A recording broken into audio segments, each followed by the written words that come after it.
Carta de Paulo aos Gálatas. Gálatas 1. Eu, Paulo, escrevo esta carta, eu que fui chamado para ser apóstolo, não por pessoas ou por meio de uma pessoa, mas por Jesus Cristo e por Deus o Pai, que ressuscitou Jesus da morte. Todos os irmãos que estão aqui comigo mandam saudações às igrejas da Galácia. Que a graça e a paz de Deus, o nosso Pai, e do Senhor Jesus Cristo estejam com vocês. Em obediência à vontade do nosso Deus e Pai, Cristo se entregou para ser morto, a fim de tirar os nossos pecados e assim nos livrar deste mundo mau. A Deus seja a glória para todos sempre. Amém. Estou muito admirado com vocês, pois estão abandonando tão depressa aquele que os chamou por meio da graça de Cristo e estão aceitando outro evangelho. Na verdade, não existe outro evangelho, porém, eu falo assim porque há algumas pessoas que estão perturbando vocês, querendo mudar o evangelho de Cristo. Mas se alguém, mesmo que sejamos nós ou um anjo do céu, anunciar a vocês um evangelho diferente daquele que temos anunciado, que seja amaldiçoado. Pois já dissemos antes e repetimos: se alguém anunciar um evangelho diferente daquele que vocês aceitaram, que essa pessoa seja amaldiçoada. Por acaso eu procuro a aprovação das pessoas? Não. O que eu quero é a aprovação de Deus. Será que agora estou querendo agradar as pessoas? Se estivesse, eu não seria servo de Cristo. Meus irmãos, eu afirmo a vocês que o evangelho que eu anuncio não é uma invenção humana. Eu não o recebi de ninguém e ninguém o ensinou a mim. Mas foi o próprio Jesus Cristo que o revelou para mim. Vocês ouviram falar de como eu costumava agir quando praticava a religião dos judeus. Sabem como eu perseguia sem dó nem piedade a igreja de Deus e fazia tudo para destruí-la. Quando praticava essa religião, eu estava mais adiantado do que a maioria dos meus patrícios da minha idade e seguia com mais zelo do que eles as tradições dos meus antepassados.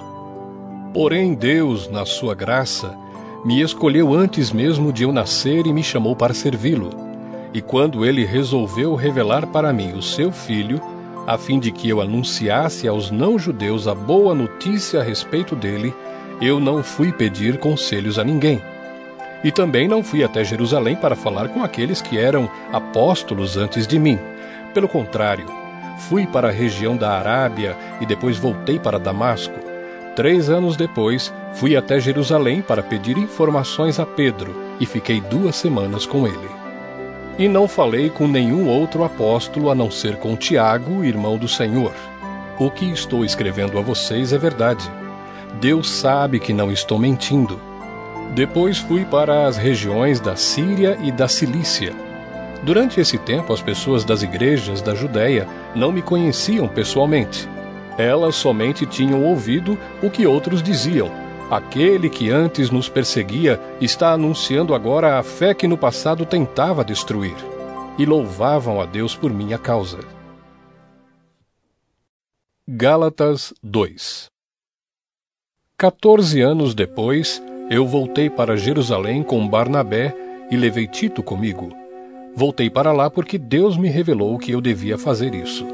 Ali, numa reunião particular com os líderes da igreja, eu expliquei a eles a mensagem do evangelho que anuncio aos não-judeus. Eu não queria que o trabalho que tinha feito e estava fazendo fosse um trabalho perdido. Tito estava comigo, mas ele não foi obrigado a circuncidar-se, embora ele não seja judeu. Porém, alguns tinham se juntado ao nosso grupo, fazendo de conta que eram irmãos na fé, e queriam circuncidá-lo. Eram homens que tinham entrado para o grupo como espiões, a fim de espiar a liberdade que temos por estarmos unidos com Cristo Jesus e para nos tornar escravos de novo. Mas em nenhum momento nós cedemos, pois queríamos que vocês tivessem o verdadeiro evangelho. E aqueles que pareciam ser os líderes da igreja, digo isso porque para mim não importa o que eles eram, pois Deus não julga pela aparência, aqueles líderes, repito, não me deram nenhuma ideia nova. Pelo contrário, eles viram que Deus me tinha dado a responsabilidade de anunciar o evangelho aos não-judeus, assim como tinha dado a Pedro, a responsabilidade de anunciá-lo aos judeus. Pois pelo poder de Deus fui feito apóstolo para anunciar o evangelho aos não-judeus, assim como Pedro foi feito apóstolo para anunciar o evangelho aos judeus. Por isso, Tiago, Pedro e João, que eram considerados os líderes da igreja, reconheceram que Deus me tinha dado essa tarefa especial. E como sinal de que éramos todos companheiros, eles deram a mim e a Barnabé um aperto de mãos. E todos nós combinamos que eu e Barnabé iríamos trabalhar entre os não-judeus e eles entre os judeus. Eles nos pediram só uma coisa, que lembrássemos dos pobres das igrejas deles, e isso eu sempre tenho procurado fazer. Porém, quando Pedro veio para a Antioquia da Síria, eu fiquei contra ele em público porque ele estava completamente errado. De fato, antes de chegarem ali alguns homens mandados por Tiago, Pedro tomava refeições com os irmãos não-judeus. Mas depois que aqueles homens chegaram, ele não queria mais tomar refeições com os não-judeus porque tinha medo dos que eram a favor de circuncidar os não-judeus. E também os outros irmãos judeus começaram a agir como hipócritas, do mesmo modo que Pedro, e até Barnabé se deixou levar pela hipocrisia deles. Quando vi que eles não estavam agindo direito, de acordo com a verdade do Evangelho, eu disse a Pedro na presença de todos: "Você é judeu, mas não está vivendo como judeu e sim como não-judeu. Então como é que você quer obrigar os não-judeus a viverem como judeus? O fato é que nós somos judeus de nascimento e não pecadores não-judeus, como eles são chamados. Mas sabemos que todos são aceitos por Deus somente pela fé em Jesus Cristo, e não por fazerem o que a lei manda. Assim nós também temos crido em Cristo Jesus, a fim de sermos aceitos por Deus pela nossa fé em Cristo, e não por fazermos o que a lei manda, pois ninguém é aceito por Deus por fazer o que a lei manda. Ao procurarmos ser aceitos por Deus, por estarmos unidos com Cristo, fica claro que somos pecadores como os não-judeus. Mas será que isso quer dizer que Cristo trabalha em favor do pecado? Claro que não. Se eu, depois de ter destruído a lei, começar a construí-la de novo como o meio de ser aceito por Deus, aí sim fica claro que eu havia quebrado a lei. Pois quanto à lei estou morto, morto pela própria lei, a fim de viver para Deus. Eu fui morto com Cristo na cruz. Assim, já não sou eu quem vive, mas Cristo é quem vive em mim. E esta vida que vivo agora, eu a vivo pela fé no Filho de Deus, que me amou e se deu a si mesmo por mim. Eu me recuso a rejeitar a graça de Deus, pois se é por meio da lei que as pessoas são aceitas por Deus, então a morte de Cristo não adiantou nada. Gálatas 3. Ó Gálatas sem juízo, quem foi que enfeitiçou vocês? Na minha pregação a vocês eu fiz uma descrição perfeita da morte de Jesus Cristo na cruz. Por assim dizer, vocês viram Jesus na cruz. Respondam somente isto: vocês receberam o Espírito de Deus por terem feito o que a lei manda ou por terem ouvido a mensagem do Evangelho e terem crido nela? Como é que vocês podem ter tão pouco juízo? Vocês começaram a sua vida cristã pelo poder do Espírito de Deus e agora querem ir até o fim pelas suas próprias forças? Será que as coisas pelas quais vocês passaram não serviram para nada? Não é possível. Será que, quando Deus dá o seu Espírito e faz milagres entre vocês, é porque vocês fazem o que a lei manda? Não será que é porque vocês ouvem a mensagem e creem nela? Lembrem do que as Escrituras Sagradas dizem a respeito de Abraão.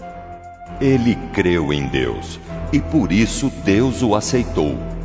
Portanto, vocês devem saber que os verdadeiros descendentes de Abraão são os que têm fé. Antes que isso acontecesse, as Escrituras viram que Deus ia aceitar os não-judeus por meio da fé. Por isso, antes de chegar o tempo, elas anunciaram a boa notícia a Abraão, dizendo: por meio de você, Deus abençoará todos os povos. Abraão creu e foi abençoado. Portanto, todos os que creem são abençoados como ele foi. Os que confiam na sua obediência à lei estão debaixo da maldição de Deus, pois as Escrituras Sagradas dizem: quem não obedece sempre a tudo o que está escrito no livro da lei está debaixo da maldição de Deus. É claro que ninguém é aceito por Deus por meio da lei, pois as Escrituras dizem: viverá aquele que, por meio da fé, é aceito por Deus. Mas a lei não tem nada a ver com a fé. Pelo contrário, como dizem as Escrituras, viverá aquele que fizer o que a lei manda. Porém, Cristo, tornando-se maldição por nós, nos livrou da maldição imposta pela lei. Como dizem as Escrituras, maldito todo aquele que for pendurado numa cruz.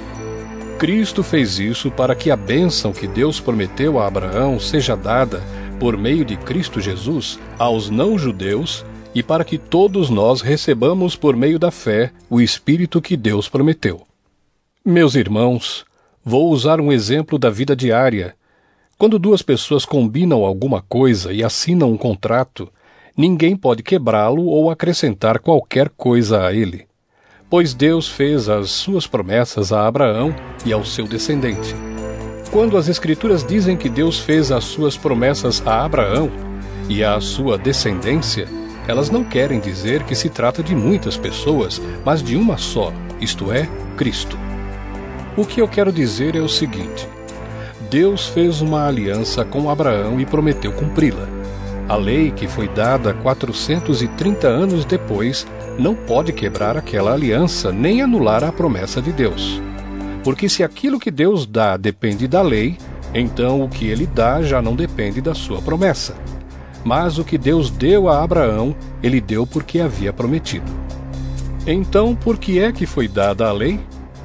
Ela foi dada para mostrar as coisas que são contra a vontade de Deus. A lei devia durar até que viesse o descendente de Abraão, pois a promessa foi feita a esse descendente. A lei foi entregue por anjos, e um homem serviu de intermediário.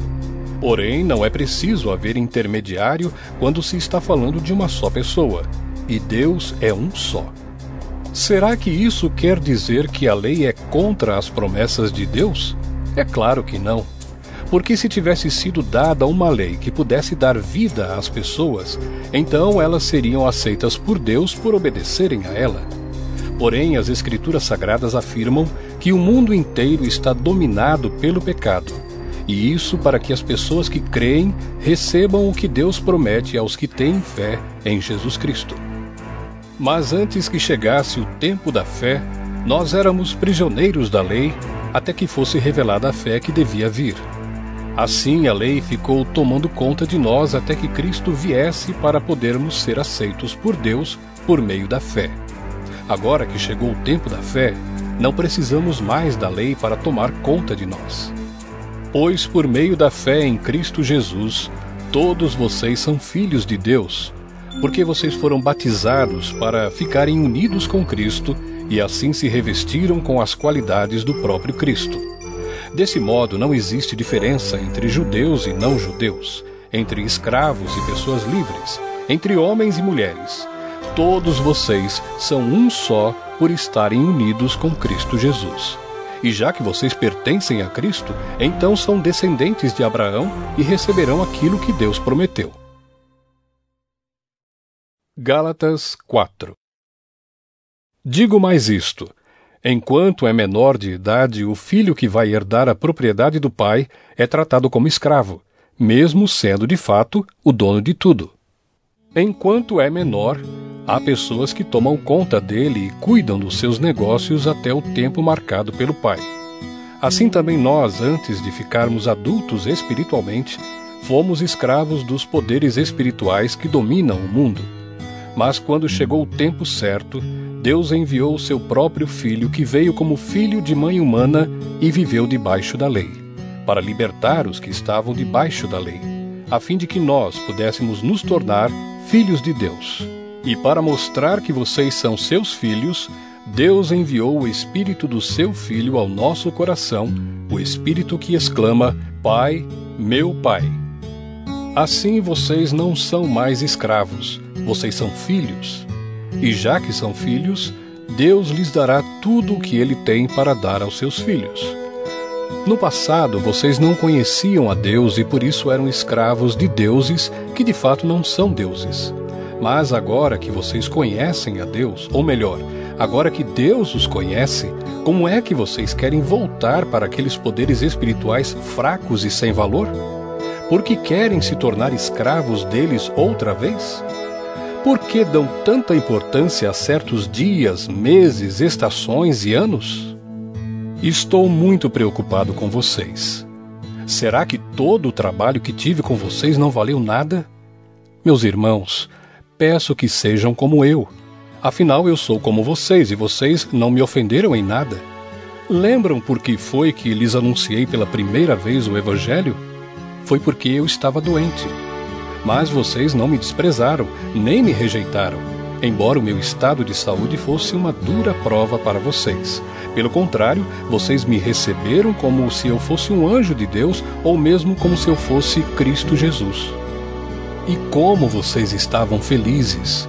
Eu posso afirmar que, se pudessem, vocês teriam arrancado seus próprios olhos para me dar.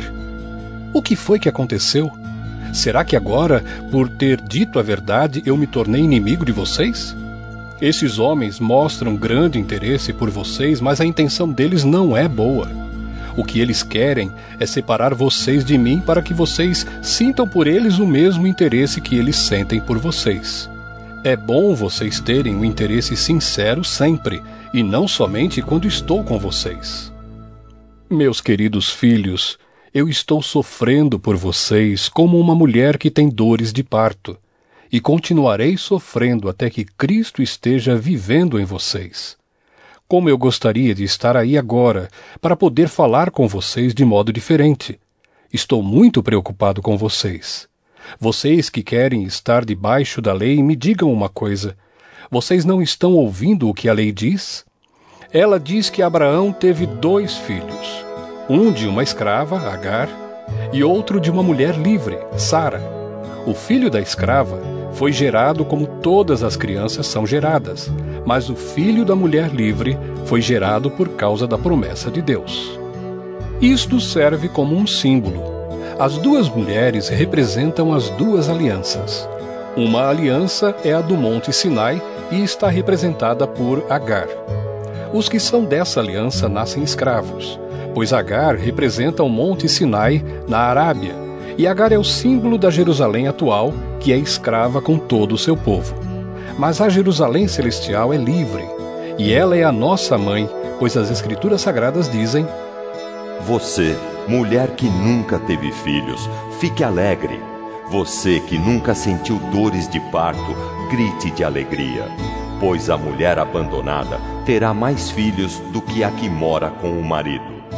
Meus irmãos, vocês são como Isaque. São filhos de Deus por causa da promessa divina. Naquela época, o filho que havia sido gerado, como todas as crianças são geradas, perseguiu o que havia sido gerado por causa do Espírito de Deus. E a mesma coisa está acontecendo agora. Mas o que é que as Escrituras Sagradas dizem? Elas dizem: Mande embora a escrava e o filho dela, pois o filho da escrava não herdará a propriedade do pai, junto com o filho da mulher livre. Portanto, meus irmãos, nós não somos filhos de uma escrava, mas de uma mulher livre. Gálatas 5. Cristo nos libertou para que nós sejamos realmente livres. Por isso, continuem firmes como pessoas livres e não se tornem escravos novamente. Prestem atenção. Eu, Paulo, afirmo que se vocês deixarem que os circuncidem, então Cristo não tem nenhum valor para vocês. Repito isto mais uma vez para qualquer homem que deixar que os circuncidem. Esse homem é obrigado a obedecer a toda a lei. Vocês que querem que Deus os aceite porque obedecem à lei, estão separados de Cristo e não têm a graça de Deus. Mas nós temos a esperança de que Deus nos aceitará, e é isso que esperamos pelo poder do Espírito de Deus que age por meio da nossa fé. Pois quando estamos unidos com Cristo Jesus, não faz diferença nenhuma estar ou não estar circuncidado. O que importa é a fé que age por meio do amor. Vocês estavam indo tão bem. Quem convenceu vocês a deixarem de seguir a verdade? É claro que quem os convenceu não foi Deus que os chamou, como dizem por aí. Um pouco de fermento fermenta toda a massa. Mas eu ainda tenho confiança em vocês. A nossa união com o Senhor me dá a certeza de que vocês voltarão a pensar da maneira certa. E também tenho certeza de que o homem que está perturbando vocês, seja ele quem for, será castigado por Deus. Porém, irmãos, se é verdade que eu continuo a anunciar que a circuncisão é necessária, por que é que sou perseguido? Se eu anunciasse isso, então a minha pregação a respeito da cruz de Cristo não causaria dificuldade para ninguém. E quanto a esses homens que andam perturbando vocês, eu gostaria que se castrassem de uma vez. Porém, vocês, irmãos, foram chamados para serem livres. Mas não deixem que essa liberdade se torne uma desculpa para permitir que a natureza humana domine vocês. Pelo contrário, que o amor faça com que vocês sirvam uns aos outros, pois a lei inteira se resume em um mandamento só. Ame os outros como você ama a você mesmo. Mas se vocês agem como animais selvagens, ferindo e prejudicando uns aos outros, então cuidado para não acabarem se matando. Quero dizer a vocês o seguinte: deixem que o Espírito de Deus dirija a vida de vocês e não obedeçam aos desejos da natureza humana. Porque o que a nossa natureza humana quer é contra o que o Espírito quer, e o que o Espírito quer é contra o que a natureza humana quer. Os dois são inimigos, e por isso vocês não podem fazer o que vocês querem. Porém, se é o Espírito de Deus que guia vocês, então vocês não estão debaixo da lei. As coisas que a natureza humana produz são bem conhecidas. Elas são a imoralidade sexual, a impureza, as ações indecentes, a adoração de ídolos, as feitiçarias, as inimizades, as brigas, as ciumeiras, os acessos de raiva, a ambição egoísta, a desunião, as divisões, as invejas, as bebedeiras, as farras e outras coisas parecidas com essas. Repito o que já disse: os que fazem essas coisas não receberão o reino de Deus. Mas o Espírito de Deus produz o amor, a alegria, a paz, a paciência, a delicadeza, a bondade, a fidelidade, a humildade e o domínio próprio. E contra essas coisas não existe lei. As pessoas que pertencem a Cristo Jesus crucificaram a natureza humana delas, junto com todas as paixões e desejos dessa natureza. Que o Espírito de Deus, que nos deu a vida, controle também a nossa vida. Nós não devemos ser orgulhosos, nem provocar ninguém, nem ter inveja uns dos outros. Gálatas 6. Meus irmãos, se alguém for apanhado em alguma falta, vocês que são espirituais devem ajudar essa pessoa a se corrigir. Mas façam isso com humildade e tenham cuidado para que vocês não sejam tentados também. Ajudem uns aos outros e assim vocês estarão obedecendo à lei de Cristo. A pessoa que pensa que é importante quando de fato não é, está enganando a si mesma. Que cada pessoa examine o seu próprio modo de agir. Se ele for bom, então a pessoa pode se orgulhar do que fez, sem precisar comparar o seu modo de agir com o dos outros, porque cada pessoa deve carregar a sua própria carga. A pessoa que está aprendendo o Evangelho de Cristo deve repartir todas as suas coisas boas com quem a estiver ensinando. Não se enganem, ninguém zomba de Deus. O que uma pessoa plantar, é isso mesmo que colherá. Se plantar no terreno da sua natureza humana, desse terreno colherá a morte. Porém, se plantar no terreno do Espírito de Deus, desse terreno colherá a vida eterna. Não nos cansemos de fazer o bem, pois se não desanimarmos, chegará o tempo certo em que faremos a colheita. Portanto, sempre que pudermos, devemos fazer o bem a todos, especialmente aos que fazem parte da nossa família na fé. Vejam as letras grandes que estou escrevendo com a minha própria mão.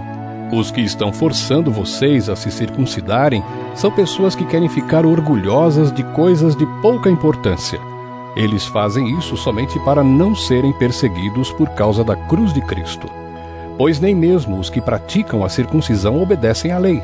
Porém, eles querem que vocês se circuncidem para que eles possam se gabar de terem colocado o sinal da circuncisão no corpo de vocês. Mas eu me orgulharei somente da cruz do nosso Senhor Jesus Cristo, pois por meio da cruz o mundo está morto para mim e eu estou morto para o mundo. Não faz nenhuma diferença se o homem é circuncidado ou não. O importante é que ele seja uma nova pessoa. E para todos os que seguem essa regra na sua vida, que a paz e a misericórdia estejam com eles e com todo o povo de Deus. Para terminar, que mais ninguém crie dificuldades para mim, pois as marcas no meu corpo mostram que sou escravo de Jesus. Que a graça do nosso Senhor Jesus Cristo esteja com todos vocês, meus irmãos. Amém.